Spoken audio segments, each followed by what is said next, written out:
Let us examine this message that I titled, A Heart That Fears God. I will be using Genesis 39:9.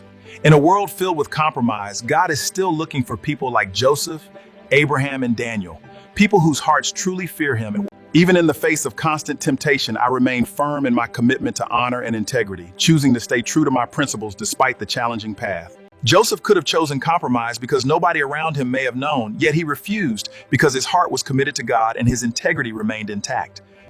A heart that fears God is a heart that honors him above pleasure, pressure, and personal desires. The fear of God is not bondage, it is protection.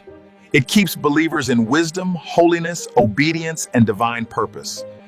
Joseph understood that sin is not merely disobedience to man, it is ultimately against God. His reverence for God was greater than the pressure of temptation. This is the kind of heart every believer should desire. A heart that values fellowship with God above temporary pleasure is a heart belonging to those who truly fear him and seek his presence in all things.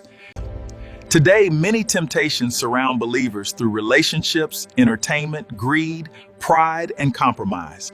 The world often encourages us to satisfy the desires of the flesh, yet we must remain mindful of the deeper spiritual consequences.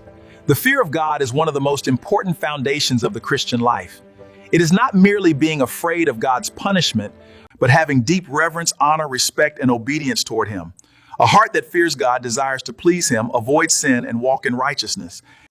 The fear of God keeps believers from destruction and draws them closer to divine wisdom and holiness. The fear of God means reverencing God above all things, hating sin and evil, living with the awareness that God sees all things. Choosing obedience, even when it is difficult, is the true test of your character. And it is that integrity which is revealed. Holiness is not only about public appearance. It is about honoring God even when no one else is watching, and that is a true measure of our character.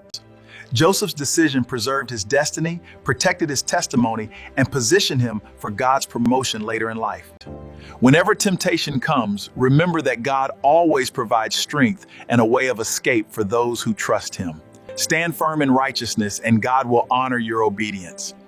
Like Joseph, we must learn to ask ourselves, how then can I do this great wickedness and sin against God? For it is not in my heart to turn away from the path of righteousness today. The question itself comes from a place of deep inner peace, rooted in true righteousness rather than any formal structure. This message is to remind us that righteousness truly promotes and protects. It sits men with kings and nobles. Hallelujah.